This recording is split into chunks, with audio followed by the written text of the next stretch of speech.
Hello and welcome to Crypto Inventory Part 2, a Crypto Sense webinar. We'll be starting in just a couple of minutes. Hello and thanks for joining us for Crypto Inventory Part 2. This is a Crypto Sense webinar.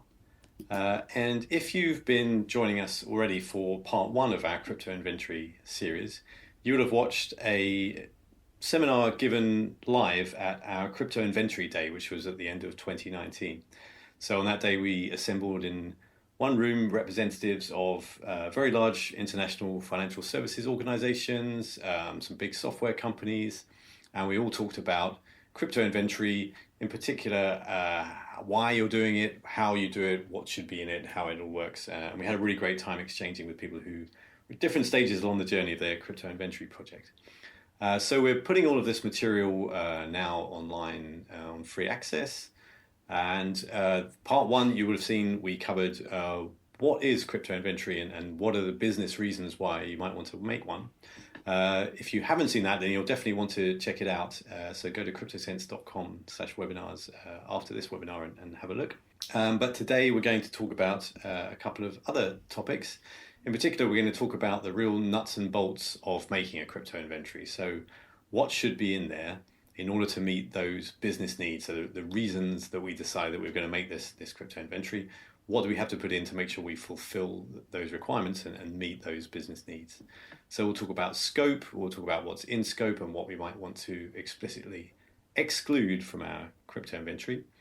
And we're going to talk about how to store that information. So how do we systematize the information of a crypto inventory in a way that we can get access to it in a way that generates value for our organization. So again, getting back to meeting those business goals. So let's talk about the objectives for our inventory. So as I said, if you were with us for part 1, you'll have seen there are a number of business reasons we might want to create a crypto inventory. It might be to do with compliance, automating compliance checking. It might be about security risk, so controlling security risk around the use of cryptography. Perhaps we're preparing for cloud migration, which requires us to understand the crypto we're using in order to unplug those physical cryptographic boxes from our data centers and throw them away as we move to the cloud.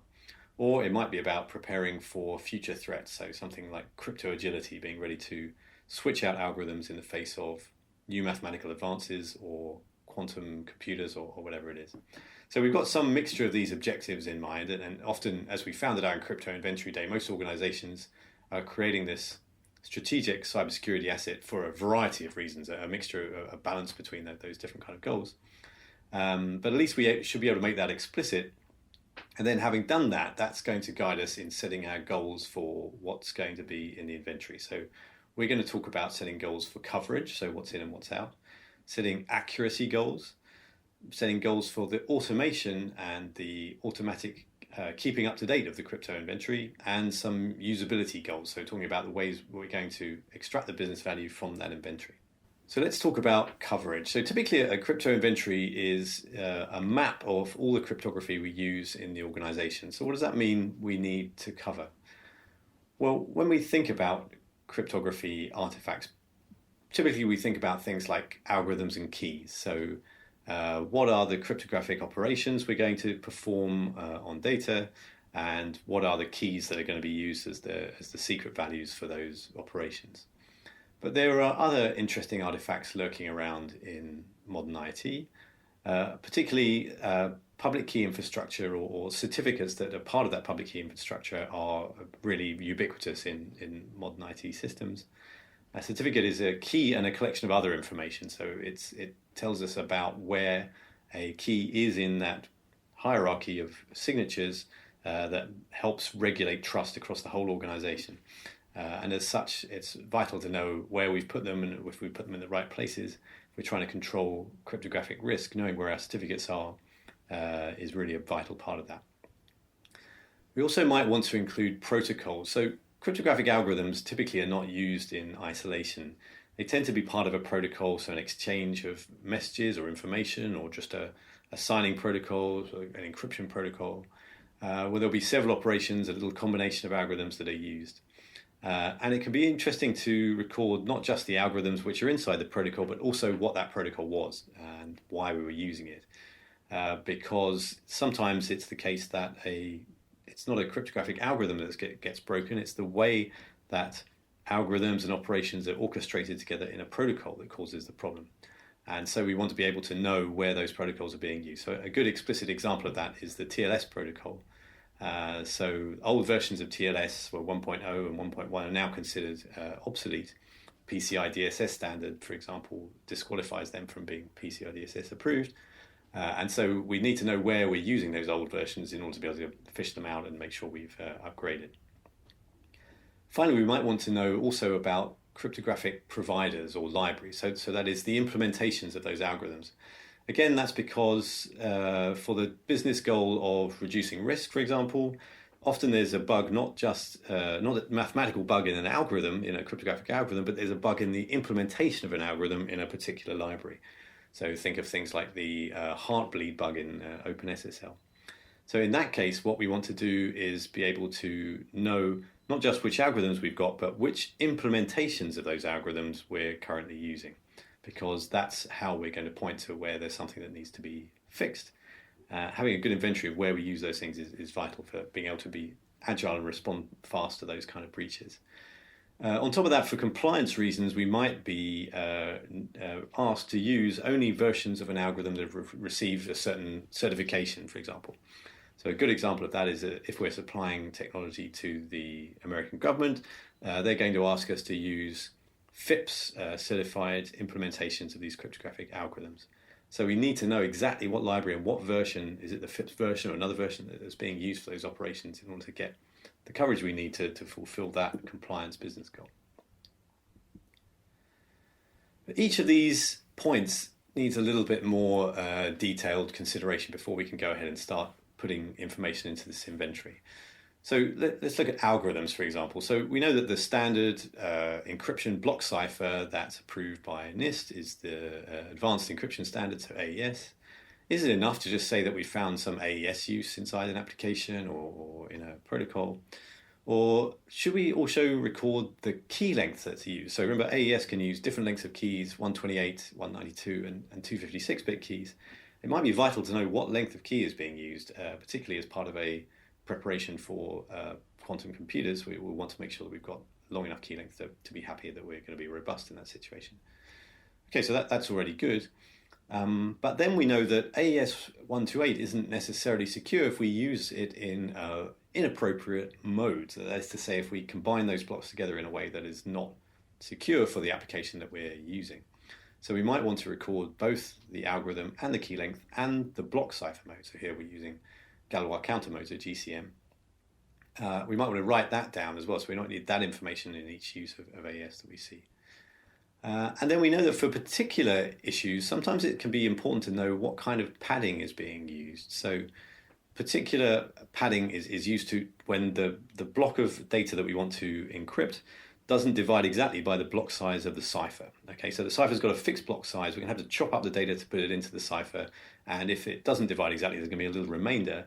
And that remainder needs to be padded in a certain way to be unambiguous when we decrypt it to make sure we get the right data back.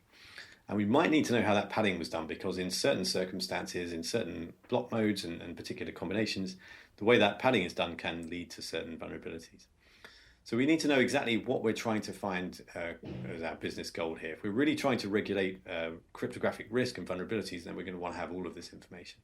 But perhaps in some places we only need to know that it's a FIPS approved algorithm and we're done. So we need to refer to the goals and what is the policy, cryptographic policy that we're trying to control. If the policy includes things like block cipher modes and key lengths, well then obviously they need to be in our inventory too. And the same reasoning can be applied to all of those artifacts. So keys, for example, think about cryptographic keys. Well, so that we're always going to have asymmetric key pairs, so public keys and private keys. So we'll definitely want to include both of those. Then this is usually what people think of first in their cryptographic inventory. So something like their PKI certificates. So that's public and private keys that are used perhaps to sign those, and then that's a good start. Then symmetric keys. So symmetric keys tend to be used for encrypting large blocks of data, or they can be used for specific operations for business functions, so things like payments and so on. But often symmetric keys are ephemeral, so they're only short-term session keys that will then themselves be encrypted or constructed by some other mechanism. So typical hybrid encryption scheme, you'd have a symmetric key encrypted under a public key. Do I want to include those ephemeral keys or just the persistent keys? Well, normally I'm only going to be interested in persistent keys in my inventory, so I need to make sure that my procedure for picking out keys is able to filter out keys that are just here temporarily or were just used for one message and are not necessary for my goals. But again, I need to check my business goals, make sure that's the case. And it can be interesting to include in scope how the key is stored.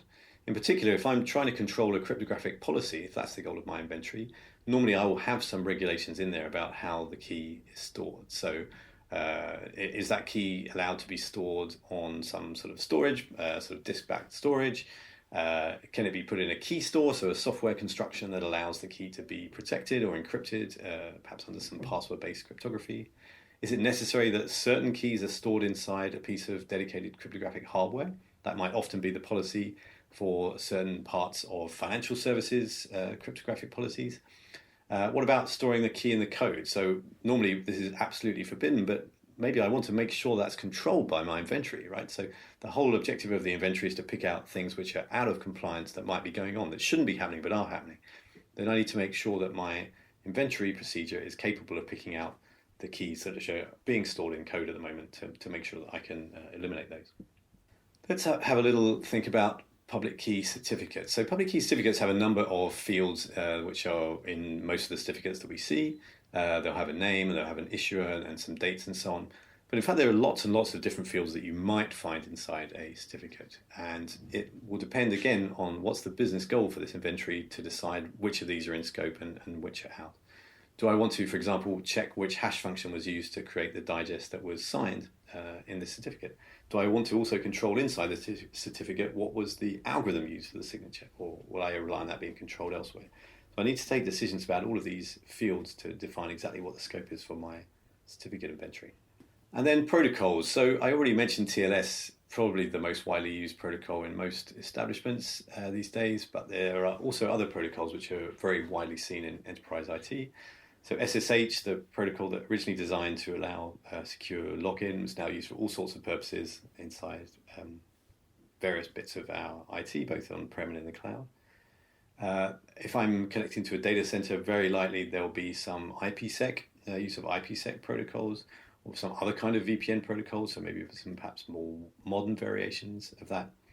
And these might be internal, so I might have use of SSH internal to my organization, or I might have logins on the perimeter, and I might need to decide for the resources I have to make my inventory, what of that is the priority. So perhaps I only want to have a check on the SSH that's used on the perimeter, and internally is going to come in phase 2. I'm going to have to think about prioritization of these things for the resources that I have available. And again, I need to think about the detail, a bit like we did for the algorithm. So is it enough just to say there's some SSH? Or do I need to know what version of the SSH protocol is supported by this client or this server? Do I need to know which cipher suites are enabled? So which particular algorithms could be used with this SSH server? Not necessarily they're being used at the moment, but I might want to know which ones can be used and so on. So I need to define exactly what detail and configuration I need to control the cryptographic policy that I'm interested in, and again, refer back to those business goals of my inventory. Cryptographic providers and libraries, again, we have to do the same kind of thinking. So what are the goals of this inventory, and what needs to be in there in this inventory document in order for me to be able to check those policies and meet those goals? So of course, I want to know what the name is of the cryptographic library that I'm looking at, and typically I'll also want to know its version information. And that can be quite complicated because sometimes there might be the same version string, but particular details of the build might have changed. So people are frequently backporting fixes to old versions of libraries that they need to keep using for some compatibility reason. And perhaps I'll need to be able to check that those patches really have been backported to the particular version that I'm looking at in order to control aspects of the cryptographic policy that I'm really interested in. And I want to remember things about where I saw that provider or library.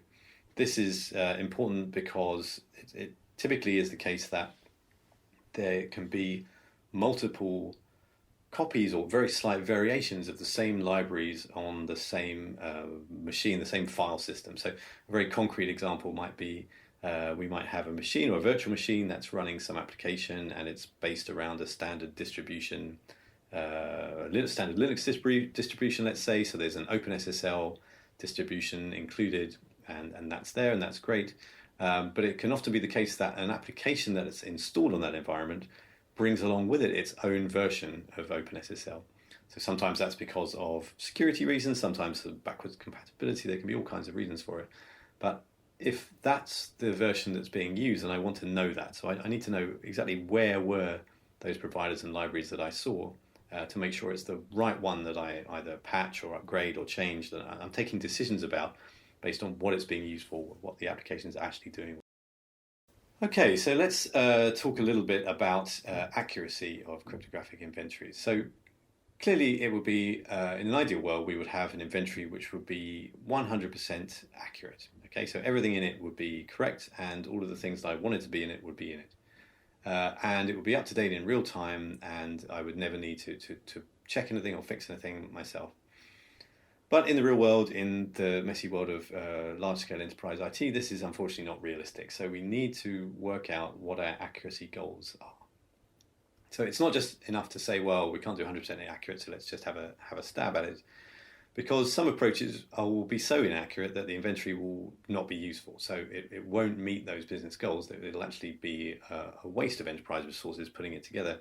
And we need to make sure that we're not in that situation. So an example of that would be asking third-party vendors to give a crypto inventory of their products without any kind of secondary control.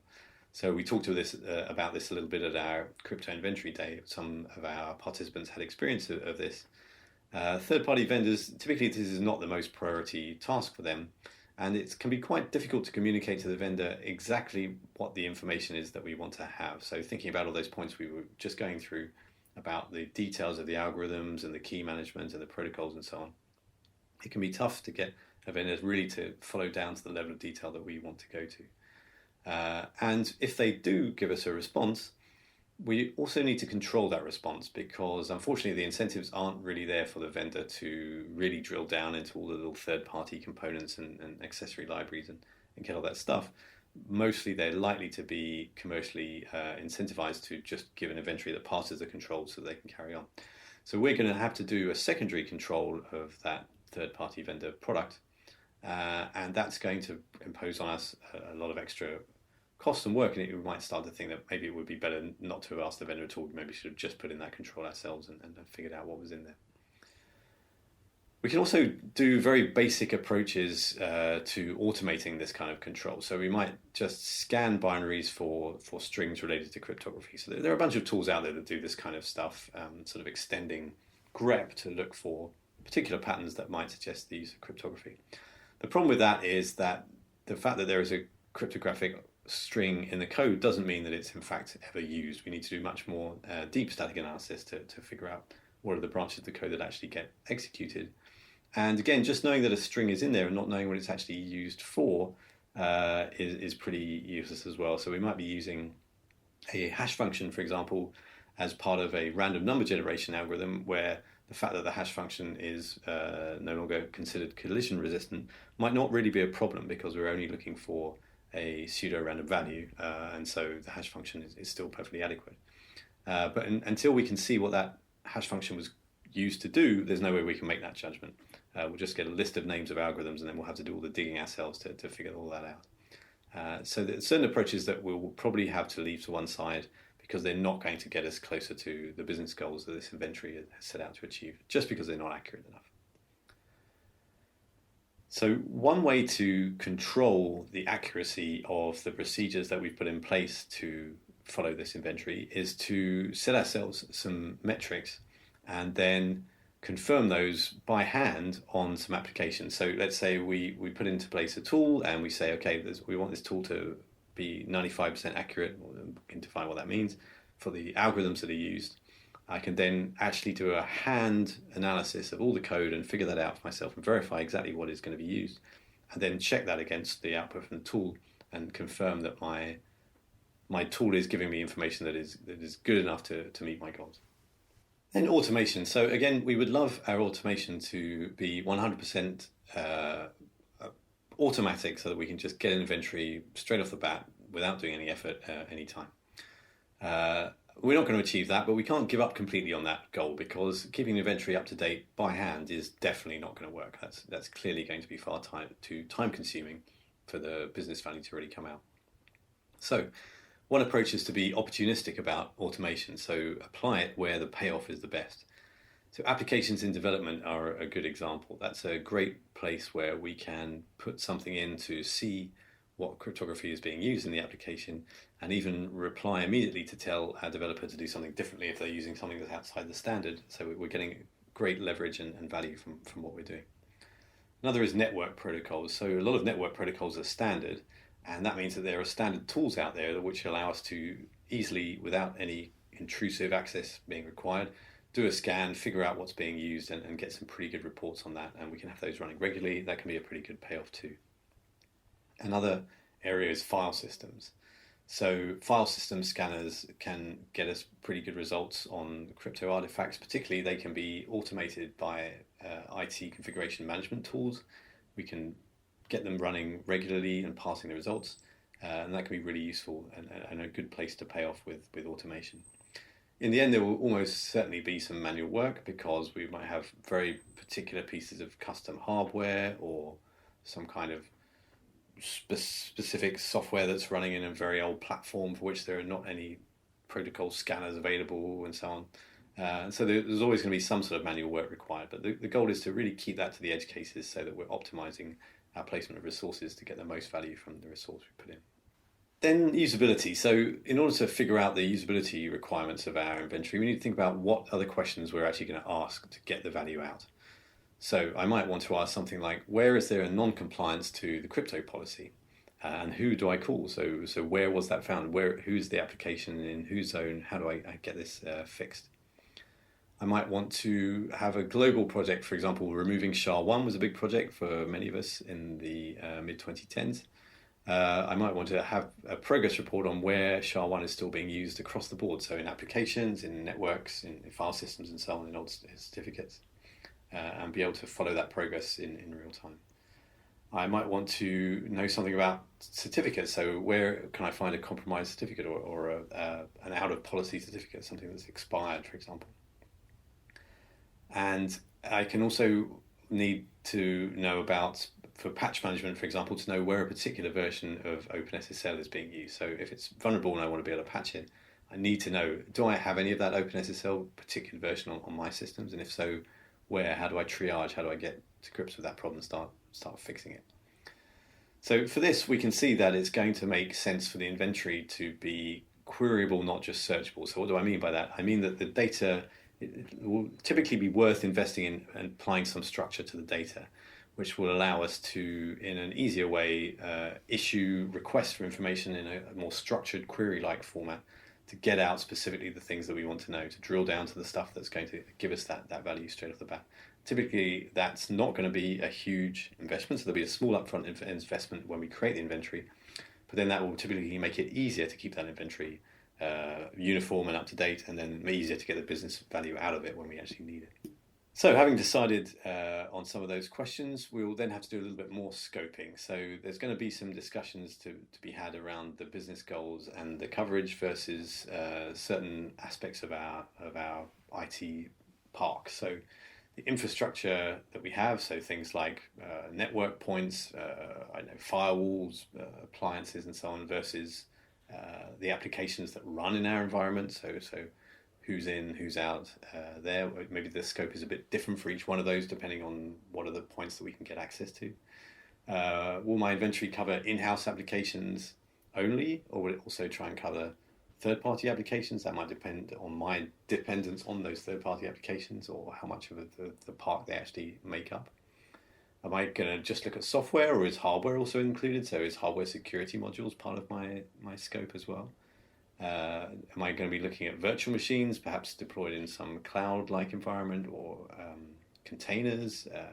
Do I want to pull out the crypto that's inside appliances, VPN boxes, and so on? Do I prioritize the perimeter, or do I want to have complete coverage looking at internal use as well? It might be a resource question. It might be for some things I go perimeter, and for some things I go for everything. And do I look for things which are out of compliance and just keep a store of those, or do I take an inventory of all the cryptography that I'm using? So is it enough just to have a green report with nothing on it if all my crypto is compliant, or do I really want to have that map? So typically, when we discuss this at our inventory day, in the end, we figure out that if we're doing all this work, it makes sense to keep all of the crypto information at the end, because that enables us to take future moves using that data that we can't yet anticipate, without having to redo the whole exercise again when we realize that something's changed in the standard, or we want to know some other information that we didn't realize was important. Typically, I'm going to want to pull out all the cryptography and not just find out about things which are wrong with respect to my policy at the moment. So we talked a bit about structured data models. So at the moment, there is no firmly established crypto inventory model standardized in a RFP or anything like this.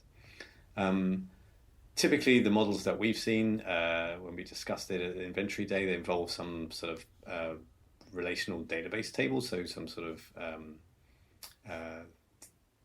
tables of different kinds of things, and then a way to relate across them, so to work out if I have a file, it contains, it's a file that's part of this particular package, software package. That package has dependencies on these other packages, and so on. So that's how we do software inventory. And the joins can do useful things for us across these tables. It can make sense for crypto inventory to work the same way, because we have the same sort of contains in relationships between artifacts, and the same need to make those dependency relationships or cross relationships. And that can be really useful. So, for example, by crossing the particular value of the cryptographic keys, we can find from the certificate inventory what was actually used inside an application when we look at the application execution. And then we can figure out, okay, so this certificate is used by that application to do this thing. And that's typically very useful information for working out triage of issues we want to fix, or understanding what's really in our inventory. So some existing crypto discovery tools have data formats that can be a good start, particularly for building up the first stages of the inventory, getting a handle on what's going on. So there are particular certificate formats. We talked earlier about the different fields that one can have in certificates. And there is output about the configuration of TLS, which is more or less standardized in particular tools. So there's a well-known tool called TestSSL, which has its particular output. Our own tool at CryptoSense has a JSON output format that can tell you about the configuration of a particular TLS, and all of that can form the basis of your data format for an inventory. Okay, so thanks for staying with me for that. That's a summary of our session. So we talked about the scope and the coverage of a crypto inventory model, some decisions that you're going to need to consider to figure out how you need to adjust the accuracy, coverage, scope, and so on to be able to meet those business goals of your inventory. And once you have that, you can figure out your data model by having an idea of what are the queries you're going to ask on the data to achieve those goals, and that can help you design that data model. Okay, do we have any questions? So I have a question here about SSH scanning. So should I do SSH scanning inside my organization as well, or just on the perimeter? I think that's the sense of the question. So yeah, this is in the list of the kind of questions that we're going to have to look at a lot. Given a certain amount of resource, we're probably not going to be able to do everything we want. And in certain times, it might make sense to, particularly if we're not already scanning SSH config on the perimeter, it might make sense to do that in some kind of phase one of the inventory, and then look at internal SSH that's perhaps not under so much threat as a kind of a phase two. Something about HSM keys. So what about HSM keys? Yeah, so in lots of organizations, hardware security modules, so keys which are inside hardware security modules, are the most important keys in the organization. They treat the most business critical data. Losing these would really be a major incident. So yeah, indeed, it can be very worthwhile to include these in the inventory. Typically, you can't see the value of those keys, of course, because the HSM is designed to protect that, but we can extract from the HSM quite a lot of metadata about those keys. So when they were set up, what they were used for, so we can work that out from perhaps from the metadata on the key. And so we can definitely include those in scope. And there are various tools out there. CryptoSense has some tools for that as well, so we can make sure HSMs are included. An interesting activity can be to try to discover those HSMs. So in an ideal world, again, of course, we know exactly where our HSMs are and which machines are set up to use them. But in fact, it can be part of the crypto inventory to figure that out. So to make sure that only the machines that should have access to the HSMs really do have that access, and where those HSMs have been set up and so on. Okay, that's it. All we've got time for here. So if you have a question that wasn't answered, then we'll try and get in touch with you after the webinar. If you're watching this on playback, then please go ahead and use the contact form on the CryptoSense website if you want to follow up with any questions. We look forward to discussing with you further your crypto inventory projects. And if you want to get involved in the CryptoSense Inventory Day, we may well be holding another crypto inventory day. We've had quite a lot of demand for this, perhaps in a new geography outside Paris. Again, please do get in touch and let us know about that, and we can make sure that we arrange that in a way that suits the most people. So thanks very much, and have a good day.